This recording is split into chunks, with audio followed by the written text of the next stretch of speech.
नमस्कार। इन खबर में आपका स्वागत है। अगले साल 5 राज्यों में होने वाले विधानसभा चुनाव को लेकर के राजनीतिक दलों ने अपनी रणनीति और पैंतरेबाजी शुरू कर दी है। बीजेपी ने तो जन आशीर्वाद यात्रा भी निकाल दी है। बेशक कोरोना काल में लोगों ने दम तोड़ा हो और अस्पताल के चौखट पे दम तोड़ा हो, डॉक्टरों ने अस्पतालों ने लूटा हो, लेकिन बीजेपी चुनाव जीतने निकल पड़ी है। इसी बीच एबीपी सी वोटर ने एक सर्वे किया है। सर्वे के मुताबिक योगी सरकार उत्तर प्रदेश में एक बार फिर आ जाए तो कोई आश्चर्य नहीं। इतना ही नहीं, उत्तराखंड भी उसी की झोली में आएगा जैसा सर्वे कह रहा है।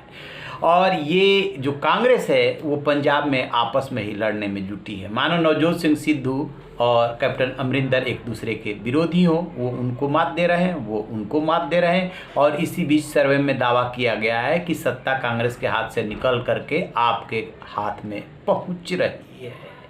सबसे बड़ा जो सवाल है और जो सबकी नज़र है वो उत्तर प्रदेश में है, क्योंकि उत्तर प्रदेश से होकर ही दिल्ली का रास्ता जाता है। यदि 2022 में उत्तर प्रदेश हाथ से निकल गया तो 2024 में दिल्ली भी हाथ से निकल जाएगी। इसलिए बीजेपी ने सारे साधन झोंक दिए हैं प्रदेश में। योगी सरकार अब की बार तो 300 के पार थी, लेकिन इस बार 300 पार नहीं करेगी। लोग नाराज हैं। फिर कितना? फिर 250 के आसपास इनकी संख्या रह सकती है। फिर अखिलेश बाबू यानी साइकिल वाले अखिलेश यादव को क्या मिलेगा?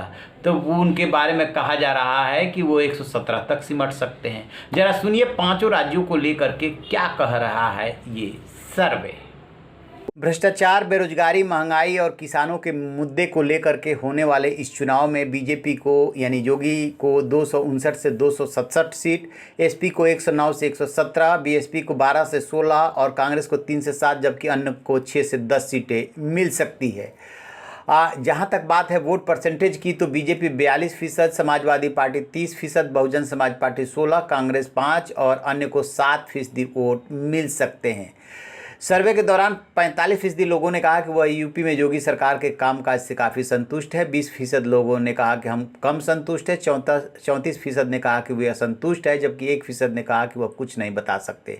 उत्तराखंड में बीजेपी को 44 से 48 सीटें, कांग्रेस को 19 से 23, आम आदमी पार्टी को 4 सीटें, अन्य को 0 से 2 मिलने का अनुमान जताया गया है। वोट परसेंटेज वही 42-43% बीजेपी को, कांग्रेस को 23%, आम आदमी पार्टी को 6, जबकि अन्य को 4% मिलने का अनुमान जताया गया है। पंजाब के बारे में एबीपी सी वोटर कह रहा है कि आगामी विधानसभा चुनाव में कांग्रेस के खाते में 28.8%, शिरोमणि अकाली दल के खाते में 21.8%, आम आदमी पार्टी के खाते में 35.1%, जबकि बीजेपी के खाते में 7.3% वोट जा सकते हैं, अन्य के खाते में 7%। और जो पंजाब में जो रिजल्ट रहने वाला है उसके मुताबिक जो आपके हाथ में सत्ता जा सकती है से 51 से 57, कांग्रेस को 38 से 46, अकाली दल को 16 से 24, बीजेपी को 1, अन्य को 1 सीटें मिल सकती है।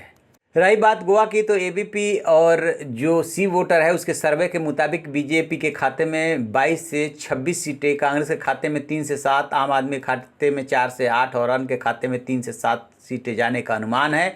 गोवा में बीजेपी को 39%, कांग्रेस को 15%, आम आदमी पार्टी को 22% और अन्य को 24% वोट हासिल हो सकते हैं। मणिपुर में बीजेपी के खाते में 40% वोट आने का अनुमान है, कांग्रेस के खाते में 35%, एनपीएफ के खाते में 6% और अन्य के खाते में 17% वोट जा सकते हैं। यानी कि 3 राज्यों में बीजेपी लौटती हुई दिख रही है, वो है उत्तर प्रदेश, उत्तराखंड और गोवा। पंजाब आपके खाते में जा सकता है।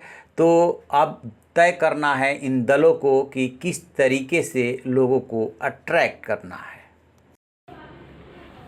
जैसा कि आपने सुना, 2 राज्य यानी कि उत्तर प्रदेश और उत्तराखंड जो अति महत्वपूर्ण है, ये बीजेपी के झोली में फिर से आ रहे हैं। पंजाब जा रहा है वो आपके खाते में, जैसा कि सर्वे में दावा किया गया। अभी तो मान के चलिए कि 4 से 5 महीने चुनाव है और इस दौरान कई रंग सियासी जो है वो बदलेंगे। कुछ भी दावे के साथ नहीं किया जा सकता। जो भी ये इस तरीके के सर्वे होते हैं वो एक अनुमान ही होते हैं, लोगों से बातचीत के आधार पे कुछ कहा नहीं जा सकता। लेकिन हाँ, एक संकेत तो दे ही देता है, वो संकेत दे रहा है। अब देखते हैं कि राजनीतिक दल इन संकेतों को किस रूप में लेते हैं।